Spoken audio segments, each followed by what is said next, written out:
What's going on, everybody? You're watching Giants Now by Chat Sports. I'm your host, Marshall Green. Two more sleeps until the 2025 NFL Draft is here. And we got some major trade rumors to break down, from Adam Schefter. Also, Peter Schrager, newly of ESPN. He says the New York Giants are fielding trade calls to potentially trade back in round one. We're going to break all that down and more, but first make sure you are subscribed to the channel. Not at the office today. It is my off day of the week as draft week is here. You get one off day and I'm ready to roll, but I still want to get you guys a video because there's a lot of juice out there. So please consider hitting that subscribe button and joining us for every single pick live on the channel as we break it all down, 2025 NFL Draft style.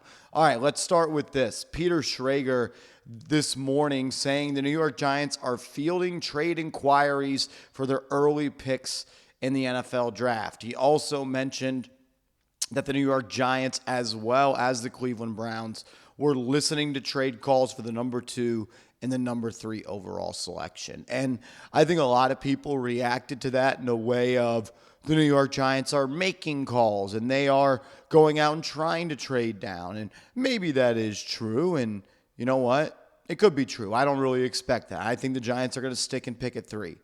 But I do think it would be pretty dumb to at least say, nope, Brandon Brown, do not even answer that phone call. Nope, I do not want anyone answering any calls about trades because let's say a team calls you up and they offer you multiple first-round picks, and I mean multiple, 2, 3, 4, to trade up to number 3, and you maybe can still stay in round 1. I guess what I'm trying to say is you should never, ever not at least listen to the trade offers that are coming in.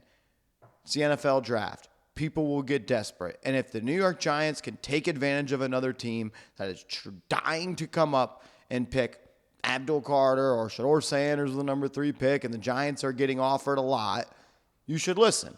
Now, should you accept it? I don't know. But if they make you an offer you cannot refuse, then yeah, pull the trigger and trade down. Do what's best for the New York Giants in the long term, and I do think Joe Schoen is going to do that. So I'm not really shocked that ESPN and Peter Schrager reporting the Giants are looking to and listening to inquiries about their first-round pick. Not too shocked. What I am a little bit shocked about is Adam Schefter put out an article where he said, draft weekend is also a busy time for trades of players already on the roster. Here are players on rookie contracts who could be deemed expendable. Kayvon Thibodeaux, Evan Neal, and Jalin Hyatt. So Adam Schefter is saying that Thibodeaux, Neal, and Hyatt are players that the New York Giants may look at and say, you're midway through your rookie contract. Evan Neal and Kayvon Thibodeaux, we got to make a decision on your fifth-year options coming up really soon. Jalin Hyatt, you've already played halfway through yours. Maybe we look to trade you for draft compensation to add new players to that position and just players that are cost-controlled for a little bit longer. And we've talked about Kayvon Thibodeaux being a trade guy for the New York Giants, and the trade rumors are only going to heat up if they add Abdul Carter with the number 3 overall pick. And the Giants should listen. I'm not saying go out and make the trade. I don't even want to trade Kayvon Thibodeaux. But again, if someone offers you a crazy trade, then yeah. Let's say you pick Abdul Carter number 3 overall, and all the quarterbacks are still on the board when, I don't know, pick 20 is there. And if the Broncos at 20, who I think is at 20, say, hey, we'll trade down to 34, just throw us Kayvon Thibodeaux. Pick 34 and Kayvon Thibodeaux to move up to potentially select your franchise quarterback. Are we saying we wouldn't do that? I would listen. And it would be hard to say no. If I get offered pick 33 from the Browns for Kayvon Thibodeaux, I'll listen. If I get offered an early second-round pick, I'm really going to listen. You should always listen. And at the end of the day, I don't want to trade Kayvon Thibodeaux. Do I think he's ever going to live up to the number 5 pick? No. But do I think he could be a really good football player for this football team? Yeah.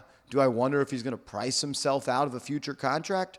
I think about that as well. But at the end of the day, I would like to see Kayvon Thibodeaux play his best football as a New York Football Giant alongside Dexter Lawrence, Brian Burns, and Abdul Carter. I think that gives you an identity, and that puts some fear into opposing offensive line and offensive line coaches and quarterbacks every single Sunday. So, yeah, I'd be cool with keeping Thibodeaux. And if the right offer presents itself, I'd also be cool with listening to that. When it comes to Evan Neal, again, yeah, I'm going to listen to everything. Absolutely. I don't really see a way that Evan Neal, unless he just comes into the spring and into the summer, is kicking ass and shows that he moves to guard and he's the best guard that you got and you play him at right guard over Greg Van Roten, then no, you wouldn't trade him. But, man, if I can get a 4th-round pick, 5th-round pick, if I can move up from pick 156 or whatever the number is to 105, something like that. Like, if I can use a trade that features Evan Neal that's going to benefit this football team, I'm absolutely going to do it, because I don't know if his play on the field at this point is going to benefit this football team. Maybe there's some team out there that's willing to trade for Evan Neal. I don't know. I'm listening, and if the right deal presents itself, I'm going to pull the trigger on that. For Jalin Hyatt, kind of similar situation as Evan Neal.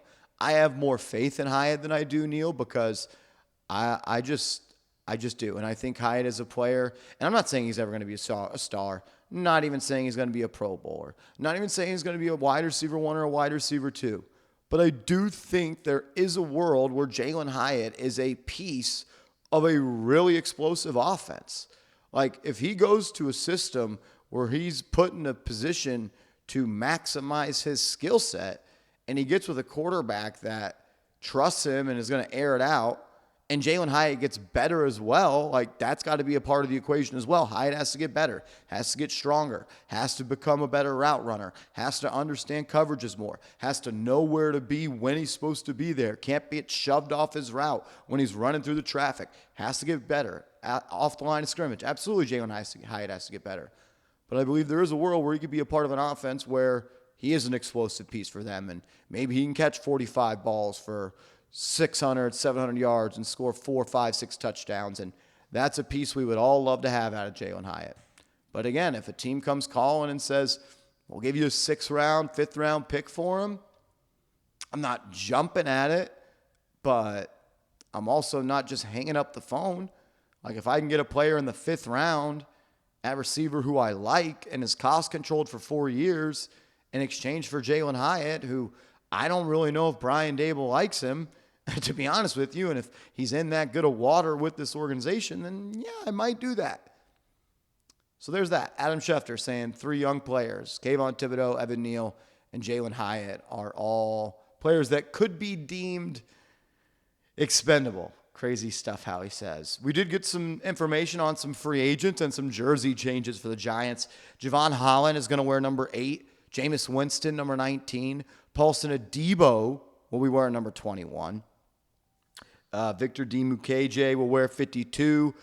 Chauncey Golston will wear 57.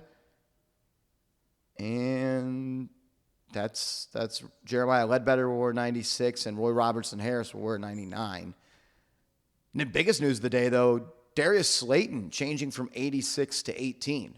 So Darius Slayton, after playing 6 years in the number 86, he's going to be wearing number 18. So new look for him, and hopefully this new jersey results in having a better ability to catch the football. Because I think if Darius Slayton goes from, like, and I'm not even saying this as a joke, I think he had the highest drop percentage in the NFL. If he goes from the worst drop percentage to middle of the pack, this guy is going to be a good deep threat for you. And you pair him alongside Russ, maybe we can get back to having an explosive offense. 2 more days. Didn't really want to talk about the draft today. We'll have our final mock draft tomorrow. I'll have the final mock draft tomorrow. That will be a predictive mock draft for me.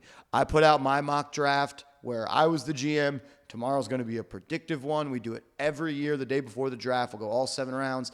Last year I had the New York Giants selecting Malik Neighbors in that, Andrew Phillips, and Theo Johnson. So 3 out of 6 last year, hoping to go 3 for at least 40% again this year. We'll see. I think I know where they're taking at 1, but I'm not sure. And if there's a trade in around 1, that's going to be tough. And we'll see if I factor that in somehow, some way. All right, I appreciate you guys. If you haven't yet, hit that thumbs up icon. Subscribe to the channel. Lock us in. Be a real one. Let's go, Big Blue.